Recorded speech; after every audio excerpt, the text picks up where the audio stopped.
Input data dengan Laravel. Jika pada tutorial CRUD bagian pertama kita telah belajar tentang cara menampilkan data dari database dengan Laravel, maka pada bagian kedua ini kita akan belajar menginput data ke database. Untuk menginput data ke database dengan Laravel, caranya tidak sulit. Tidak jauh berbeda dengan cara menginput data ke database dengan PHP dan CodeMignter jika sudah pernah dipelajari. Pertama, kita akan membuat terlebih dahulu root baru dengan nama pegawai tambah. Kita buat dulu sebuah root baru.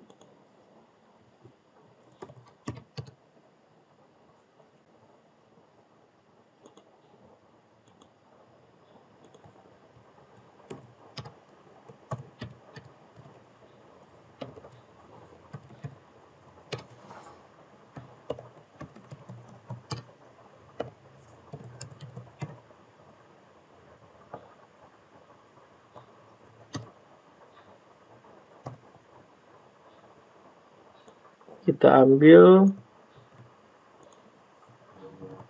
ketikkan pegawai controller di bagian sini, kita kasih nama tambah. Oke, kemudian kita file save all dulu. Di sini kita membuat pengaturan root. Jika akses root pegawai /tambah, maka akan kita perintahkan untuk menjalankan metode tambah yang ada dalam controller pegawai controller. Sekarang kita buat dulu metode tambahnya dalam controller pegawai controller. Ini ada error di bagian bawah, garis di koma. Oke, kita cek dulu.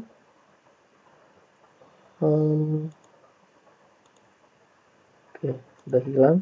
Kita akan menuju ke pegawai controller dengan buat sebuah metode baru yaitu tambah.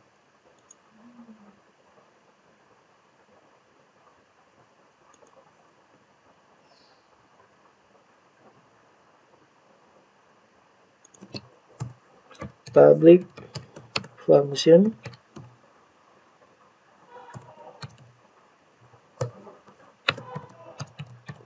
nambah.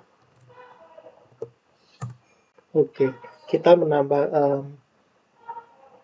membuat atau memanggil view tambah. Jadi pada saat root pegawai /tambah, dia akan menuju ke pegawai controller. Dia jalankan metode tambah. Metode tambah ini berarti dia akan membuka sebuah view baru, sebuah halaman baru untuk kita mengentry datanya. Nah, di sini adalah return view. Dia tidak mengirimkan parameter di sini. Tambah. Kita akhiri dengan titik koma. Coba teman-teman perhatikan pada metode tambah yang baru saja kita buat. Pada metode ini, kita memerintahkan untuk menampilkan view tambah. Di sini, rencananya kita akan membuat form penginputan data pegawai pada view tambah ini. Karena kita belum punya view tambah, maka sekarang kita akan membuat view baru dengan nama tambah.plate.php dalam folder view seperti biasanya. Kita klik di view, kita klik di tambah file, tambah.blade.php. Nama filenya yang terserah, mau tambah pegawai kah, bebas. Yang penting diakhiri dengan .blade.php. Kemudian kita membuat form, tekan tab, form untuk menambah data pegawai.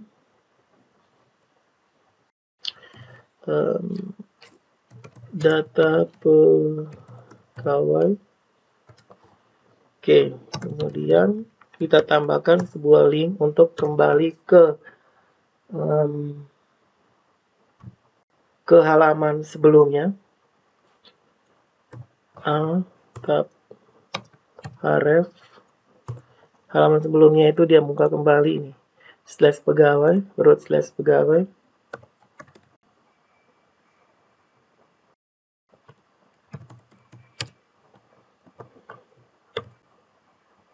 Kembali.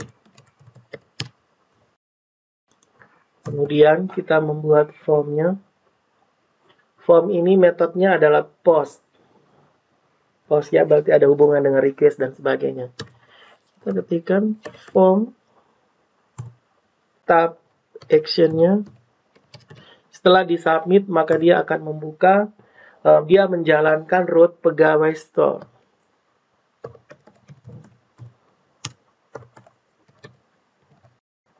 Nama rootnya ini terserah kalian mau nama input kah, save kah, terserah. Tapi kita menggunakan nama store.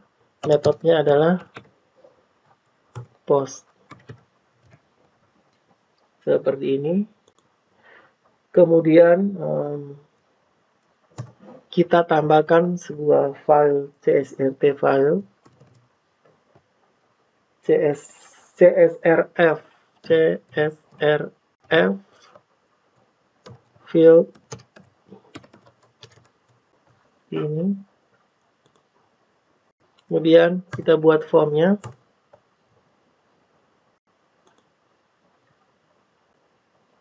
Nah ini kita buka tutup. Kita buat formnya adalah nama, untuk input nama. Aduh.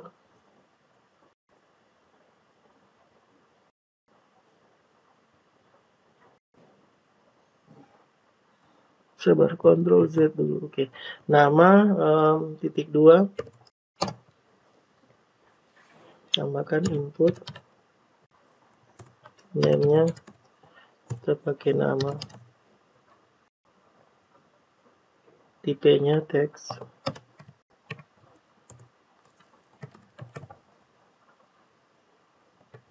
Kita pakai require. Oke. Kemudian kita BR. Selanjutnya kita masukkan umur.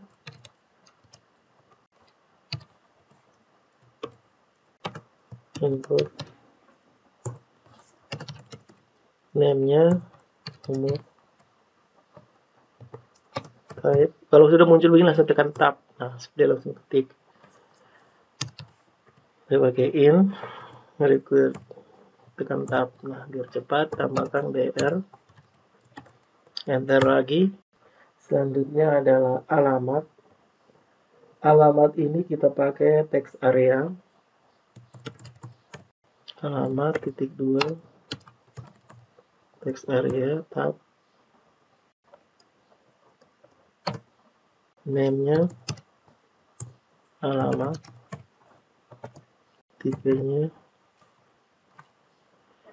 tidak perlu lagi karena dia otomatis sudah teks.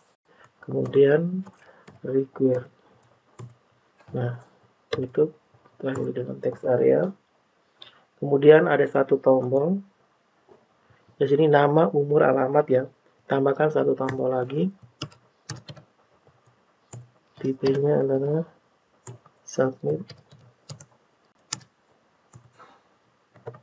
Value-nya simpan.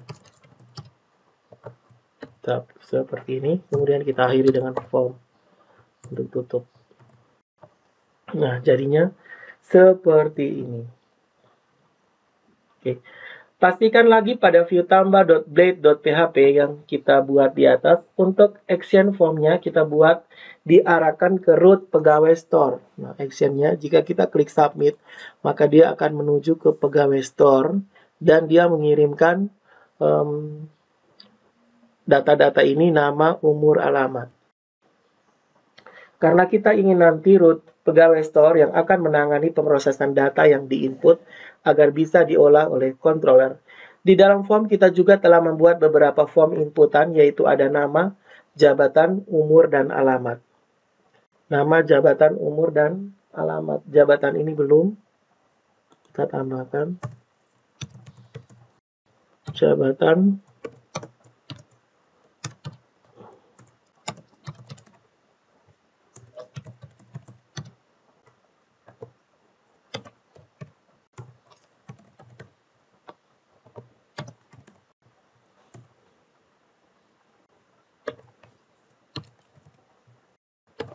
Oke, seperti ini. Sesuai dengan format tabel pegawai yang sudah kita buat sebelumnya. Oh ya, di sini kita berjumpa lagi dengan satu fitur keren dari Laravel, yaitu CRF Protection. CRF Protection semacam fitur keamanan untuk mencegah penginputan data dari luar aplikasi atau sistem kita. Ini dia. Oke, saya ulangi lagi, CRF Protection semacam fitur keamanan untuk mencegah penginputan data dari luar aplikasi atau sistem kita. Nah, kenapa saya bilang Laravel keren? Karena Laravel sudah menginclude fitur ini secara otomatis hanya dengan menambahkan perintah ini yang saya blok. Oke. Maka Laravel akan otomatis menggenerate kode token otomatis yang dibuat dalam bentuk form hidden. Gak percaya? Yuk kita lihat. Silakan teman-teman mengakses sekarang form tambah pegawai ini dengan alamat localhost /pegawai/tambah. Kita simpan dulu. Garis miring tambah. Enter. Kemudian klik kanan dan pilih inspect elemen pada browser. Inspect elemen pada browser. Nah, di sini teman-teman bisa melihat tokennya. Nah, sudah ada muncul di sini value-nya. Oke, kita matikan lagi. Oke, kita lanjutkan lagi. Jika tombol simpan diklik, kita belum bisa masukkan data ke database karena kita belum punya aksi untuk mengolah data yang diinput agar diinsert ke database. Karena pada form tambah pegawai action yang kita buat pegawai/store, maka pada saat form ini disubmit, akan diarahkan root pegawai garing store untuk diproses. Sekarang kita buat root baru lagi, yaitu pegawai garing store. Kita buat root baru.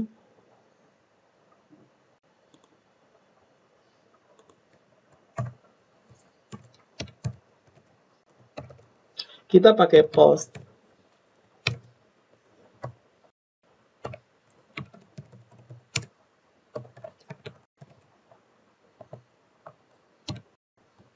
Kita tambahkan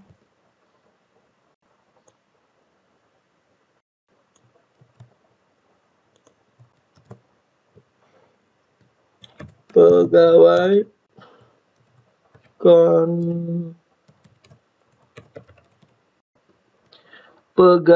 controller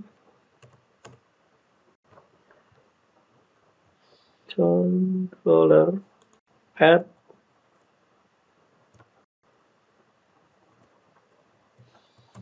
storage. Seperti ini, tambahkan titik 2 di belakang. Maka kita harus, sekarang kita akan menuju ke pegawai controller. Dan kita akan membuat sebuah fungsi baru.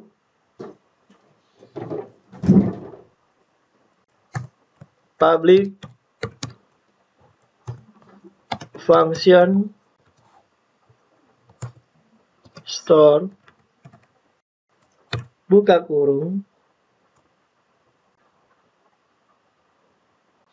Kita tambahkan request karena kita akan mengambil data dari form. Request, kemudian variabel request.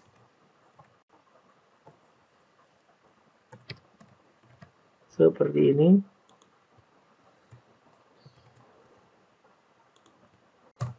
Oke. Kita tambahkan script untuk insert data pegawai. Ini komentar. Di bawah adalah db.2 tabel buka kurung. Nah, dia akan insert ke tabel pegawai. Kemudian insert. Kita gunakan array. Oke, insert ke dalam pegawai nama.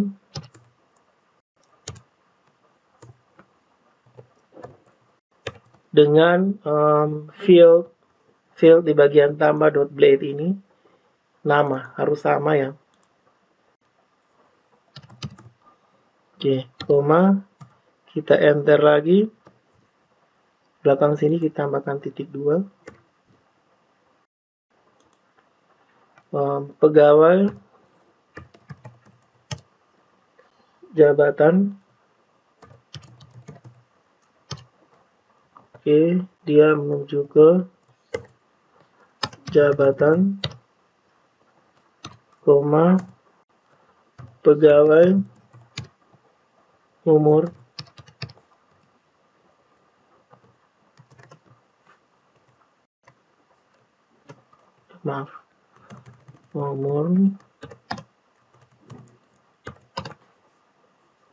nama umur, koma, pegawai alamat,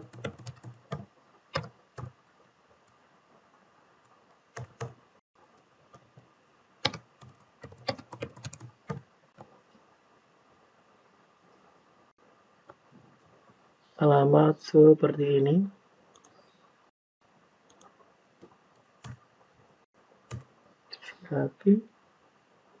Nah, di sini ini kan fieldnya, jadi dia harus ambil variabel request ini, variabel request, dia uraikan seperti ini.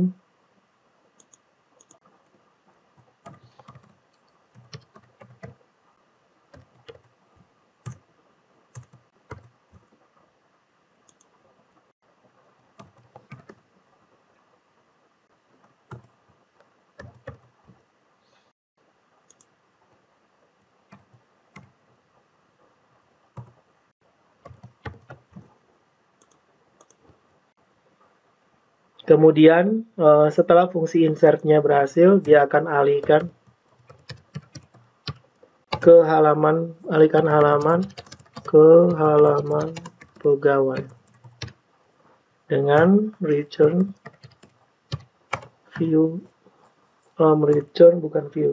redirect pegawai.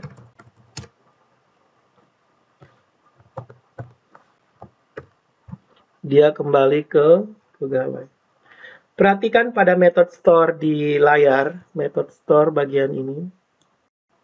Oke.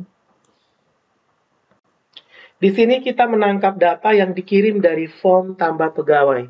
Menangkap data yang dikirim dari form tambah pegawai.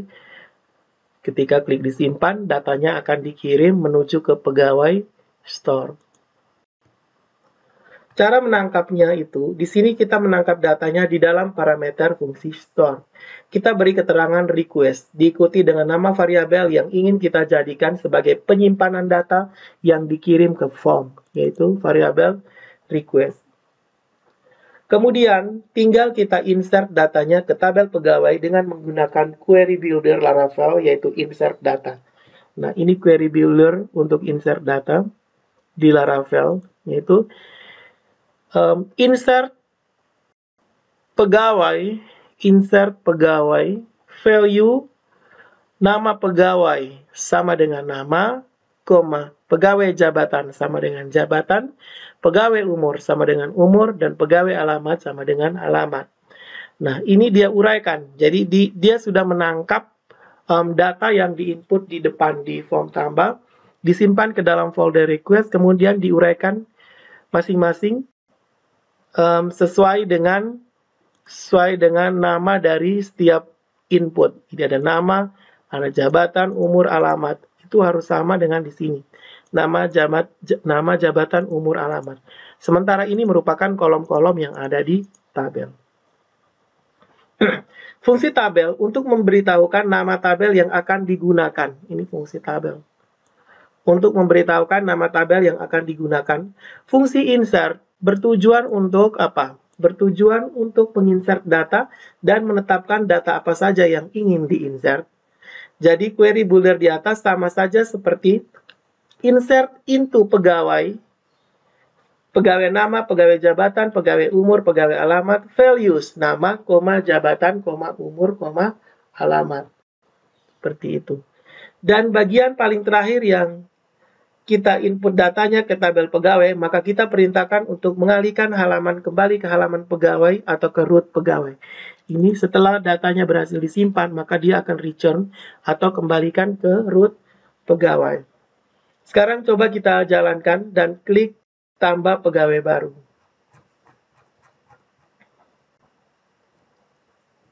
Kita coba file, save all. Sekarang kita coba jalankan. Sabar, ini tombol simpan kita geser dulu ke bawah. Ditambah blade ini, ditambahkan BR. Sekarang kita jalankan pegawai, enter. Kita klik ditambah pegawai baru, maka dia akan muncul begini. Kita klik kembali, dia kembali. Klik ditambah pegawai baru, masukkan nama, jabatan, umur, kemudian alamat, lalu kita pilih simpan. Oke, kita cek di sini tidak ditemukan pegawai alamat di list. Pegawai alamat di list. Nah, ini pegawai alamat ada spasi di sini. Nah, berarti kita coba cek di dalam. Nah, kesalahannya di sini. Kita hapus. Oke, kita simpan. File, save all. Sekarang coba kita refresh. Continue. Oke, data berhasil ditambahkan. Nah, sekarang coba kita tambah lagi pegawai baru. Andika, manajer 32, Kupang. Klik simpan. Maka akan berhasil tersimpan seperti ini.